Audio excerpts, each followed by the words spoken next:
So, welcome to our Red Feather Mind Body Spirit interview event. I'm Christopher McClure, and today we have a very special guest, writer, speaker, and thought leader Marco Dela Cruz, MD, who's most recently the author of Balancing Act, Mind Body Spirit Approach to Optimal Health.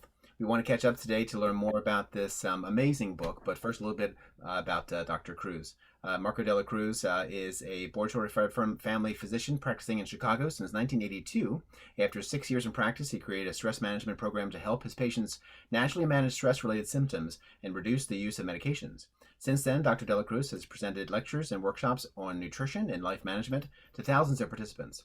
Beyond that comprehensive mind-body-spirit approach to health, his current interest is in health restoration using diet, nutritional supplements, and bioidentical hormones. He lives in the Chicago area with his wife Anne and children Nicole, Marco, and Brendan. I'm glad that you are here, and we had a little technical difficulty before, but no one knows that now. See, we started over.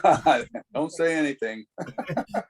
Anyway, so now we can start fresh with Balancing Act. So I'm so glad to have you here, have this discussion. I want to learn more about the book and your Cool. process and Cool.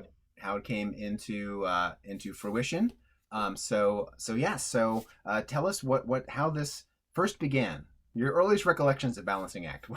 How does it start?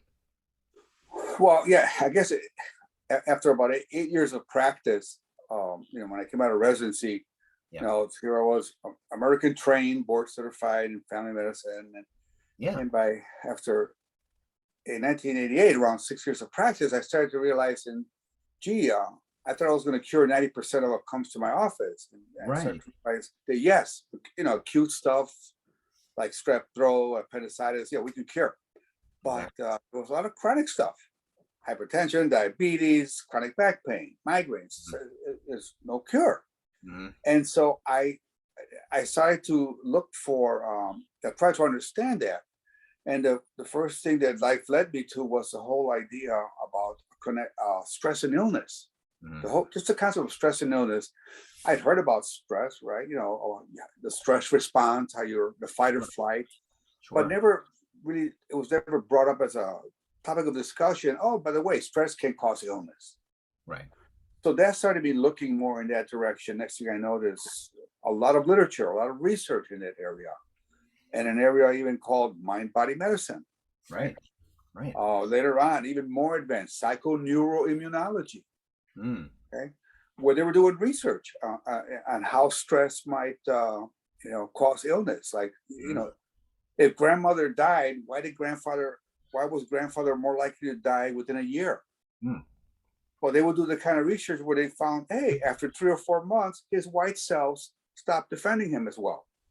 Fascinating. You see Okay. what I'm saying? So, okay, so the stress of being a widow that would Mm-hmm. lead to his early demise. So, Right. started to learn more about that kind of stuff, and there's a few great people in it. I mentioned in my book the Simon and Bernie Siegel was huge, a Oh surgeon yeah. Right. out of Connecticut, wrote a book called Love, Miracles, and Medicine. How Mm-hmm. he was using some of these mind body techniques to help patients Mm-hmm. survive or do better after surgeries or after cancers and things like that. Yeah. So as I learned more, I decided to try to, bring it up to my patients, Mm-hmm. about stress and illness. And then as I read more in some of these books, and I started just writing like 2 or 3 page things to hand out. Mm-hmm. And then after about a year or so of doing that, you know, of talking to my patients, as I said before, like within a 15-minute visit, I would try to squeeze a couple minutes at the end to talk about, Right. we could help you with that.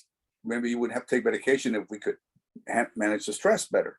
Exactly. Well, then after I started putting together written material, one day I decided, I'm just going to start teaching a class, and I did it. It was a Wednesday. Wednesday was my day off, like most doctors, right? No, but Wednesday was my day off, and I started teaching a class like after work, like 6 p.m. Started with about 6 or 8 people, and then once you get going, then you start rewriting the materials. Um, and it Mm-hmm. was great because I remember sometimes people would get up and say, God, I haven't had to take my sleep medication, or I'm using less headache medication, things like that, from Right. where some of the benefits I remember. Right. And so over time, this went on. This was in, God, started in 88, so 90. So after about 10 years of doing that, I started to rewrite the booklet that I would use in my workshops. So eventually I would do like all day workshops on Saturday, sometimes Saturday and Sunday workshops, just teaching all this stuff. And sometimes I'd have as many as 30 people in a room on a Saturday, for example. Mhm. But as I started to rewrite the book, that accompanied the class, Right. I got into it more and more, and that's where this balancing act came out of. This was originally just to rewrite the booklet again, Mhm. but it just got deeper and deeper and more inspiration. Yeah, and it really is inspiring too. I think you initially self-published it, and then it landed, here somehow through the grace of the Almighty came to us, and Yeah, yeah, it, yes, yes, yes. that has come here to fruition. Here, it's a beautiful, beautiful book here, and you described it really as kind of like a handbook too. So because there's really so much into it, and you firmly address like these three pillars of mind, mind, body, and spirit, and you kind of like describe health as personal energy. Could you go more into like why that is, what that means? Health is personal energy. Well, so along the lines of learning this stuff about beyond just the regular medicine we're trained, what was I remember being surprised when somebody had written an article saying that people like with terminal, say somebody with a diagnosis of cancer, okay, he's got a terminal illness, he probably is going to die earlier than we expected. But Mhm. if that person had enough energy to do the things important to him, to carry out his responsibilities, his family matters, or his hobbies, whatever it gave them good feelings. So if they had enough energy, they still had a fruitful life. Right. And then I realized I had other patients with no diagnosis, or Mhm. what we might call the worried well. And if for whatever reason they had no energy, Mhm. they were miserable. So they had no medical diagnosis, but they were miserable. What was the key difference? Energy, life force energy, just energy for everyday activity.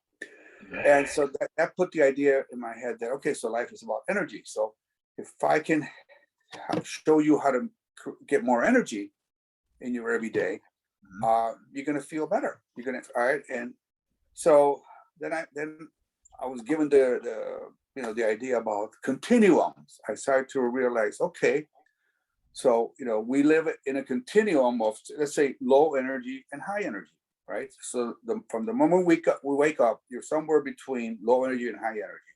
Mhm. Hopefully, a little high energy, right? Because you just got up. But as the day goes on, that energy level keeps moving, right? And it keeps moving most likely as the day goes on towards low energy. Mhm. Now, if you knew about that, or if you could check in with yourself, like I learned to do, right, and say, "Oh, my energy is like a 7 out of 10." Might be a good time to go for a walk. Might be a good time to take a nap. Little things like that. So, and then I realized, because I was already more aware of mind, body, and spirit parts of health from the works of the Simonsons and the Bernie Siegel. I realized, so at any point in time, I may not feel like doing anything physical, but maybe I could do some visualization, something, relive some mental idea. So I'm going back to Disney World, things that would lift your energy. Okay. Right. Uh, and so it was easy then to start looking at it from mind, body, spirit. There's actions, mind Mhm. actions, like being inspirational thoughts. Okay. That could impact my energy, or worry. And my big one, right? A common mind one is worry. Everybody has that one. And then for body things, obvious ones, right? Good diet, poor diet, too much alcohol, drugs, not enough sleep. And then spirituality just followed up. And with spirituality, it was just, I could see this things like love. If I feel love, it's gonna give me energy. If I forgive you, I feel better. Mhm. Okay? Meaning it would give me energy. If I hold a grudge against you, I'm the one that's going to carry it and lose energy, etc. And it was Exactly. just a matter of working with it, and it kept unfolding. Right. So in all these, you kind of express these as either drainers or gainers. I guess in all the aspects too, either something's going to drain you or you're going to gain. We started to talk before about, especially spirituality, about gratitude and the importance of gratitude, as a gainer, I guess, right? For that. Sure, but by the time I written the first chapter, and I wasn't sure what was, all the details, what would come later. But at the end of the first chapter, I was able to come up with a template, that, optimal energy, right? At the top, and the left side, there was, mind, body, spirit. And then two columns, right? Energy gainer, energy drainer. And so I could write things, say for body, like we were just talking about, for body. Here's a couple of things that are energy gainers for me: going for a walk, taking a nap.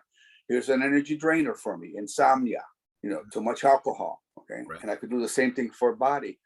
And then I would give patient a sheet showing some examples in each of the boxes, and then encourage them, why don't you fill in your stuff? What are your body energy gainers? Exactly. What are your body energy drainers? Okay. And that became like the template for the whole idea of, oh my God, it's all connected, mind, body, spirit. And it really helps, just that idea. I mean, if you just check in with yourself, like on a 1 to 10, what's your energy level right now? 10 high, right now. For me, probably by a Yeah. 7. I'm at about 7, a yeah. yeah. So Right.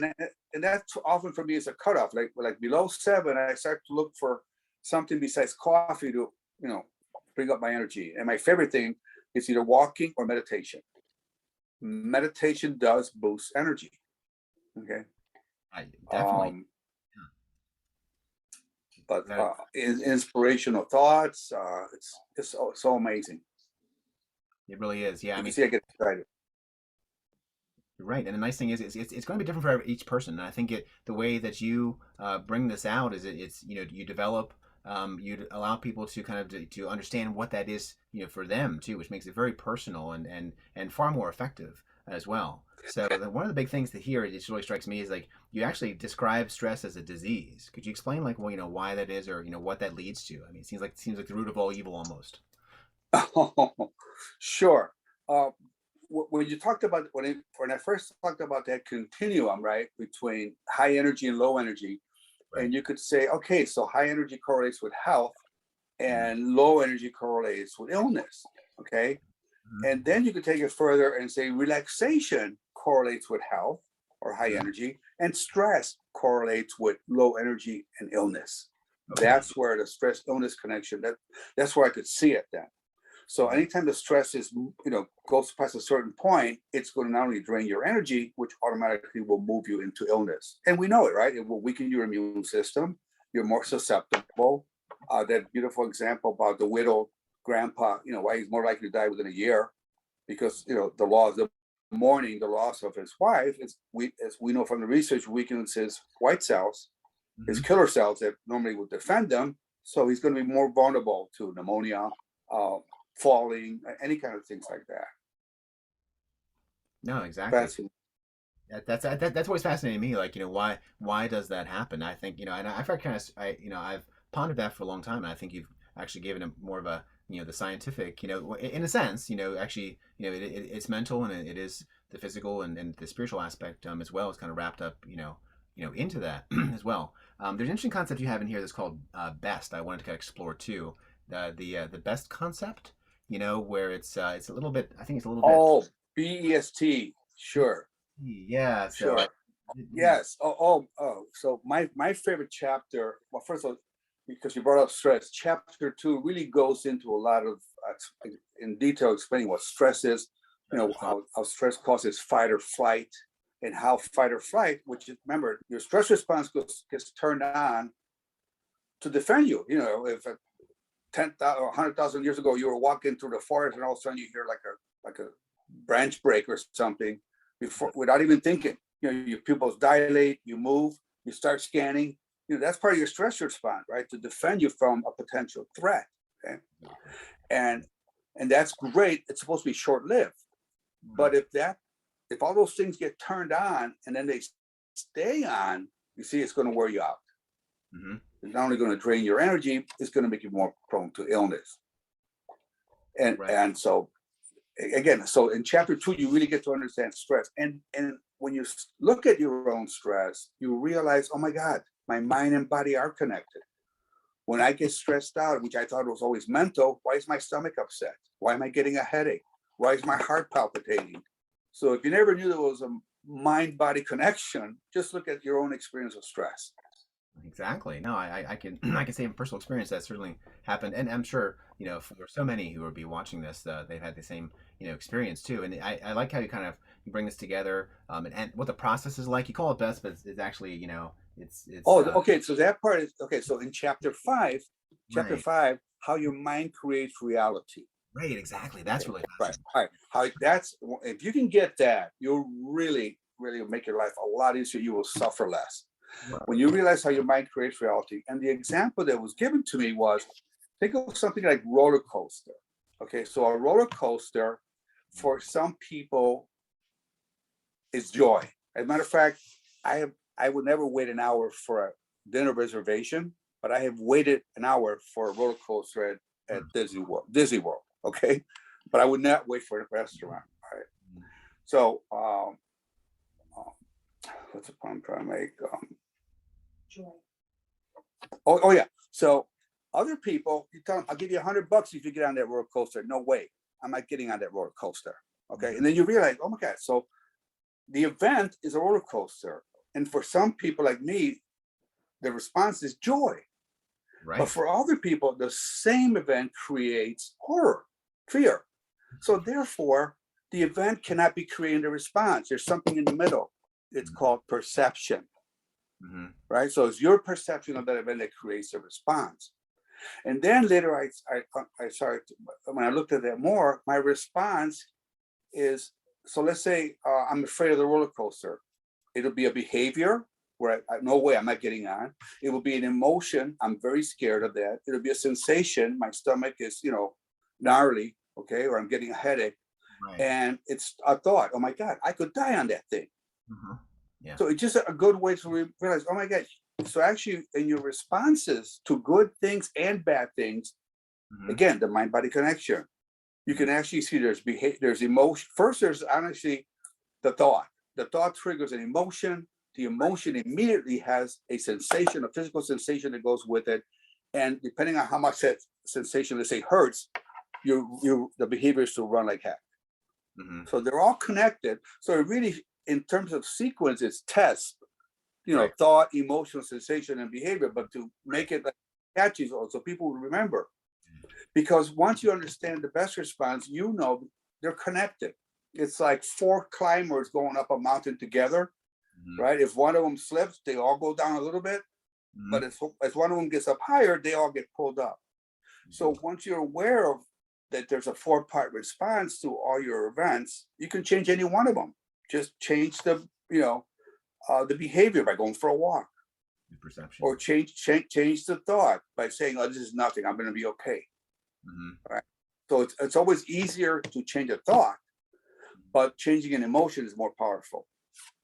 Oh yeah, definitely emotion and a perception. There are so many great tidbits in here, and there's really two ways you can read it, or three ways, I suppose. One is to, and I recommend. I'm making my way through it right now, the book, and it's really fantastic. And so one thing you recommend in one of our talks is that you actually just read these sidelines here for some of the Yes. Sound bites, yeah. like sound And, bites. and in the columns, yeah. And they're drawn from the text too. So Exactly, exactly. from every 2 pages, I could pick one or two sound Right. bites. Okay, this is one I want them to remember. And then if it interests you, go in and read that paragraph or that page. Exactly. So that's really why it is a manual. So you can read it that way to start, dig into it.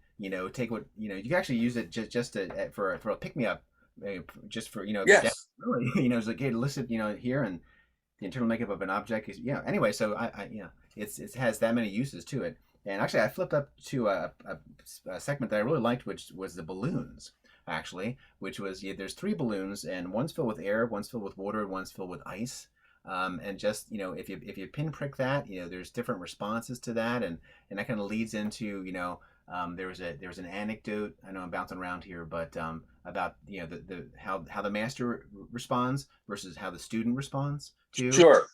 So with the balloons, Yeah. when you take the balloons, right, and the action is piercing the skin of the balloon. Right.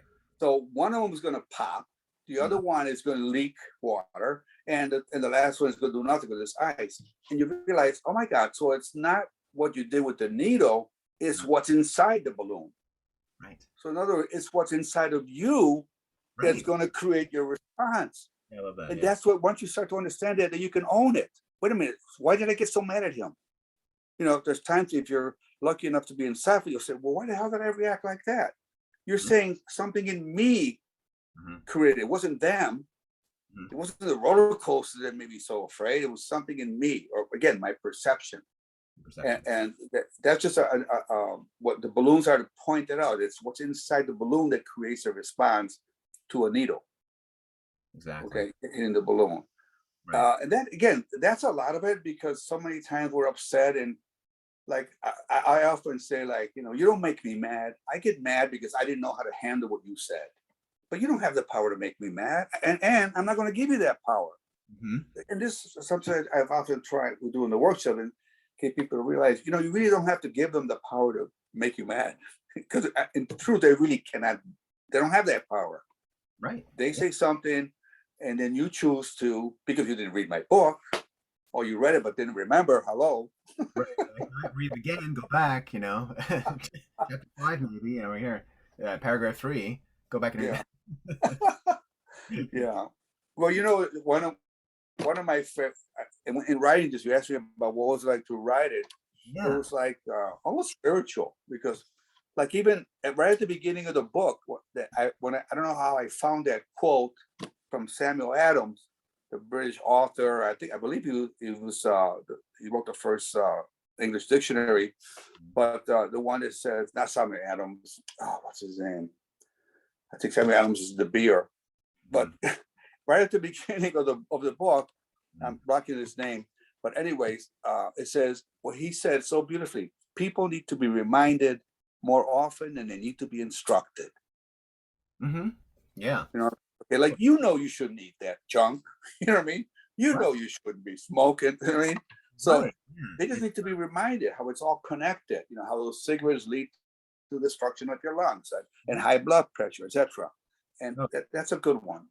Um, People just need to be reminded more than often that they need to be instructed, especially nowadays when there's so much good information out there. yeah, there's good information, but people are easily distracted more. I think they're more easily distracted than ever, too. So, Oh God, yes, yeah. I feel so bad for the youth of today, because no, right. this is a good point. When I grew up, I was talking with my daughter a couple of days ago. My daughter Nicole. When Mhm. when when I grew up, when you were hanging out with your friends, you were hanging out. You were just there. Right. We're in Chicago. It's like 20 degrees out. We're all hanging at the corner, just chatting away. And nowadays, I often see groups of like young kids, but they're Mhm. not talking to each other. Each one of them is They're looking all into their own on their phone. phones, right? And Yeah. I'm thinking, oh my God, you're not getting the socialization that's supposed to come from being with your friends. Oh, yeah. So yeah, that's going to affect how they handle stuff, how they process later. That's what Sure. you're supposed to learn, how to work out differences with people by talking with them, not by looking in your phone. Yeah, by talking with him, Not criticizing. It's just a missed opportunity. it really is. Especially now as people are, knock on wood, things are coming out of the pandemic and all that. I think this book is even more important, really, as people get more normalized to how things used to be, or interact Yeah, with people and all that. You'll have different stressors and things. I think now this is the kind of like the handbook to have, or the manual to have, to be able to re-engage with life. Really. yes, yes, yes. Yeah. No, and you're right, because they have to re-engage. And Engagement. Yeah. a lot of people have lost. Actually, as a matter of fact, I've had a hard time finding a therapist for my patients, because they're all booked up. The pandemic brought up a lot of the loneliness that people didn't realize was quelled by going to the bar, or going to the restaurant, or hanging out with friends. Anytime you wanted to. All Mhm. of a sudden, that's taken away. You know, and you're left to your own devices. And as a matter of fact, it's a good time to find out who you really are when you have to be alone. But this book, it says to you, hey, even if you're alone, you have everything you need to create a better life for you. Definitely create more energy, but we think, again, more energy will correlate with uh, feeling better. Feeling more, being more positive. And then if you remember certain things, like for me, like you mentioned too, Gratitude. Gratitude really pays. It pays well. It You know, does. a lot of times I tell my patients, sometimes I tell them, when, especially my difficult ones, because sometimes they're difficult. I say, this is really between me and God, and you benefit. In other words, I'm going the extra mile for you, not for you. You're definitely not paying enough. No, but I'm doing it because I think it's the right thing. So that nurtures me, because goodness pays well.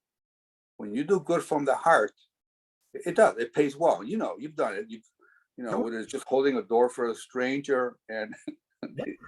and, Yeah. and I always get these new lines. Another one is like when somebody holds a door for me the other day, a total stranger. I just couldn't help saying, you get double karma points if it's a stranger, for an act of kindness like that. That's funny. And just to go back to another point that you and I totally agree on is the importance of laughter. Laughter is such a huge of monumental importance. I think being able to do it, being able to give that to others too is really a gift. I think so. Yes, yes, and that's what we love comedians, and we generally will tolerate anything from them, right? Because they really do so much good overall. You know? But the whole thing, even in medicine, right? You've heard that line that laughter is the best medicine. And Yeah. it wasn't until, like, honestly, this year, in one of my reflections, that I realized, oh my God, the reason laughter is the best medicine is because it lowers inflammation. So all the years that I was trained, it Mhm. wasn't only till the last 2 or 3 years, a lot of it with the help of Dr. Gundry, that I really came to realize there's so much of chronic diseases, the ones that, recur and keep going, they're inflammatory. There's inflammation going on. Right. So anything that will lower inflammation, like a massage, okay, even sometimes, going for a walk. We know that. We know mild to moderate exercise lowers inflammation. Mm-hmm. But laughter is easy, See? easy. So I hang around with laughers. I do. I hang around people that make me laugh. Oh yeah, no, that's always great. It's always good to have an easy laugh or two. You mentioned before to have an easy laugh. That's so great to have somebody who just even will Oh laugh. God, yes, I That's, love them. that's I your good. I have patients that, and Nicole and I often point out, is that you got a great laugh. You know, Yeah. we had one lady I met. We love, good person. She said, "You have a great laugh." Oh, my husband used to hate it. But no, I'm sorry. That's probably why you're still not together. But because you do have a great laugh. No, it's infectious. You know that. I like to be. God, How yeah. about you? You've been around people. They're laughing. You start laughing. You don't even know why you're laughing. It's fantastic. Yeah, I told you, my mother calls laughter a mini vacation. I'm not sure where she heard it, if it was the original thought, Yes. and then I said, I'm happy to be your travel agent, taking you on some vacations. So, Well, that's a good one. I remember that. It is. It is. It's a mini vacation. right, it's a mini How vacation. about you remember? It happens. I got a few good laughers. Like my sister and I laugh a lot. Nicole and I laugh a lot. But I remember the great laughter is the ones where your knees buckle. Okay, where you need, like, it's hard. Like, it's hard to stand up because Uh-huh. your muscles lose. Again, talk about muscles relaxing. The opposite of stress. In stress, your muscles tighten up. When you laugh, you remember your legs would relax somewhat. You're almost gonna fall. Right, Okay. exactly. That's We need more. We want to promote more laughter, definitely. exactly. So what would you? If there's one thing that people could take away from this book, what would you want that to be? What would you want the big takeaway from this? Do you think? Yeah, again, that uh, a by mind body spirit approach means that you could work from any level. Like, so, as I said earlier, if you're not feeling real good, well, you may not be feeling real physical, but maybe just looking over some pictures of your, childhood, it's gonna Hmm. lift, it's gonna lift your emotion, lift your mood. Hmm. Okay, or if you're like me, I can pick up an inspirational book and read a few verses, a spiritual book, I mean, and it reminds me everything's okay. Okay, so that you always have access. You still, as long as you're still alive and able to think and move and act, you will always have access to a better feeling, a better experience of everyday life. And it's nice when you can own it and realize, oh my God, like when I see you, I don't see who you are. I see a reflection of me on you. Hmm. You know, I don't really see who you really are. It takes a while to really get to know something. It does. And but that's just a lot, because then I don't have to get mad because my boss disapproved of me. He was just expressing his opinion, you know. I didn't have to react the way I did, things like that. And all of a sudden you realize a therapist might help me, but maybe my therapist didn't read the book. Oh no. No, so yeah, so it's a good guide, you know. And once in a while, when I would sign a book for somebody, what came for me to write, I would always say to Jane, you know, a Mhm. book of reminders. Going back to that line about you just need to be reminded more often than you need to be taught. Exactly. That's great. It is a book of reminders, really, because these are, they're all, everything that you really say in here are truisms, and some we know already, some we're finding out here through this too, and then once we've read it, we can go back and be reminded. I've already can't see my dog ears here, but there's a bunch in here, a bunch of dog ears in here, and I mark Yeah, people hate yeah, people hate to borrow books from me because they're all marked up and back. sure, sure, sure. But No, it's good. And you know, the fun part of doing this with you, it makes me appreciate. Oh my God, yes, it is. There's so much there. As I mentioned earlier, when we were doing the earlier takes, that it's been interesting for me because sometimes when I go to the book, mm. I open the book sometimes and I think, oh my God, did I write that? And yes, of course. But you know, it's amazing because a lot of them are just simple things. Just the way they're put together is when somebody on those cooking shows makes this great meal out of 5 simple things. And you think, how do you do that? Mm-hmm. You know? And that's what's nice. Like you said, most of that book is not complex, but it's just the way it's put together and saying it's, you know, you have all the pieces you already need. You know, start with the one that's most comfortable. Okay, for me, like I said, often when I'm at the office, I'll say to Nicole, I'm going out the back door. She knows that means I'm gonna go out the back door and Mm-hmm. go kind of halfway around the block just to like decompress, you know, because a little activity like that Sure. reduces my stress, increases my energy, you know, clears my mind, Mhm. etc. So Yeah. No, then you have to know what works, for you. I wanted before we, yes, wrap it up here, I wanted to talk about there's an important part of this, and that is the personal energy program, the PEP. I think it's a really neat feature of this book for someone to bring together what their own personal energy program is. Could you explain a little bit more about like what that is and how someone can? yes, and so as it evolved, right, and the whole idea about mind, body, spirit, and each area, right, has things that you have access to that will increase energy. Those are energy gainers, right, and then Right. things that you want to do less of because they're energy drainers. Okay, Right. and so at the end of the first chapter, I put together like a template. Okay, and the template has it's on the left. It says, you know, mind, body, spirit, or actually it's more body, mind, spirit, BMS, body, mind, spirit. Mhm. Right? But anyways, and there's 2 columns, and one column is energy gainers, and one is energy drainers. Mhm. And then that's where you yourself, if you want to make your personal energy program for Right. body, what are your energy gainers that you do like to do, you have access to? You know, you might like to golf, but you don't golf, so you wouldn't put golf. You see what I'm saying? But you could put down, go for a walk. Yours You can. know what I mean? You could put down, take a nice hot shower. That would be a nice, for a lot of people, energy gainer. Epsom salt bath, energy gainer for body. Right. You know, and for mind is, you know, for mind would be, you know, reach out to, think about somebody you love, or reach out to somebody you're close to, somebody that makes you laugh. Think about when you last time you were laughing. Mhm. And then for spirits, you know, that is personal, but it's still everybody. I encourage everybody to develop their spirituality, which is totally separate from religion, and I make that clear in the Yeah. chapters on spirituality. It's Right. it's it's rich. It's a place. It's just more about acknowledging the force. With the younger people, I talk about the force rather than the G word. You know. Hmm. Right. Yeah. Well, however I said Almighty. I mean, however people want to what they want to call it, Yeah. that the soul of the universe. However you want to. It is. Yes. Yes. You know, and I told you, I mentioned earlier to you, just a week or so ago, it was nice to hear a patient said to me, "You're the only doctor that ever asked me about my spirituality." Mhm. That's probably why I come here all the way from like Crystal Lake. I mean, they drove more than an hour to come in for an exam or whatever, for a medical visit.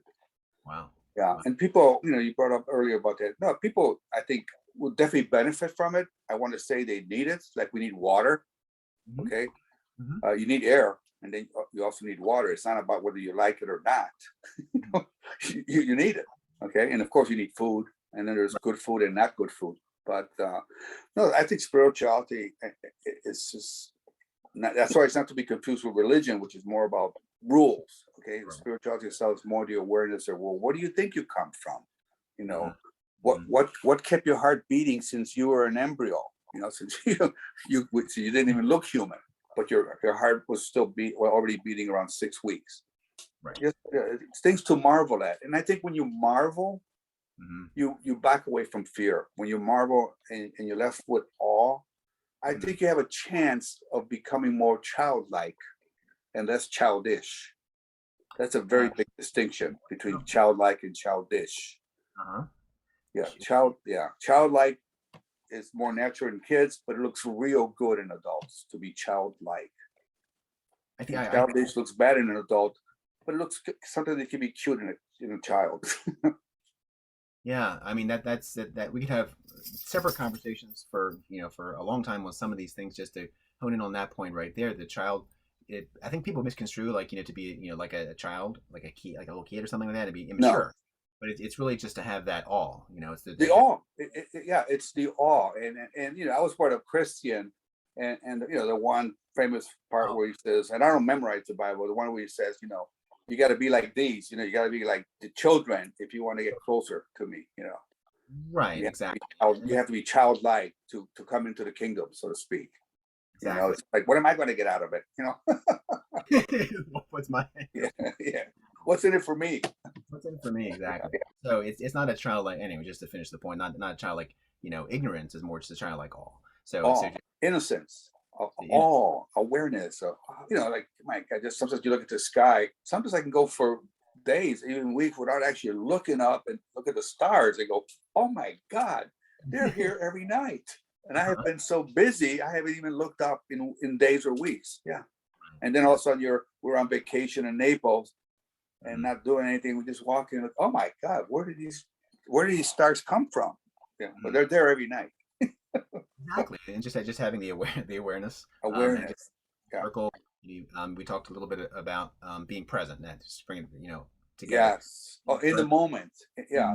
That's yeah. The whole idea about when I often go into because with all this work you learn to observe. And so I observe myself too. Often when I go into a room, patient always says, "How are you?"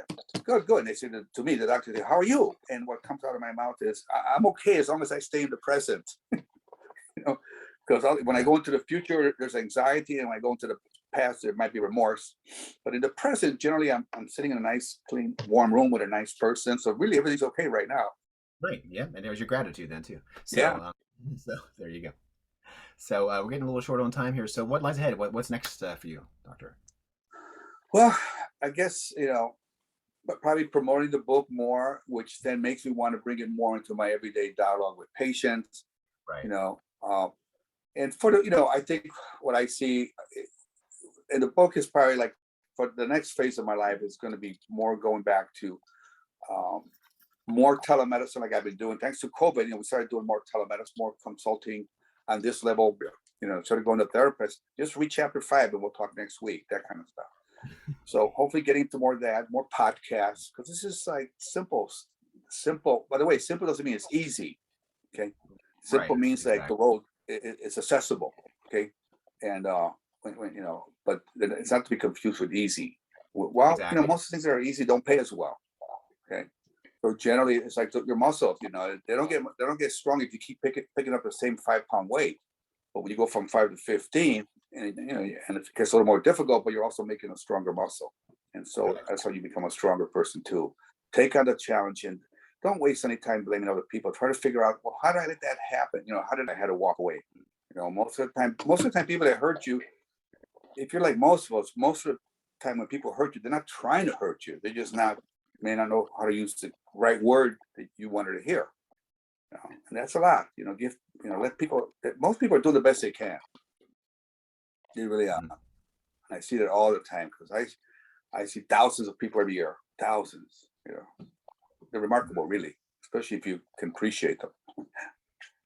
Well, you're doing a great service, and you've done a great service by by creating this book, and we're so glad it's finally here again in this new form. And so, if someone wanted to reach out to you or follow you, is there anywhere that people can reach out to you or find you, a website or social media or anything like that? Well, yeah, if I was as good a business person, I'd have all that set up already. But that's all in the works.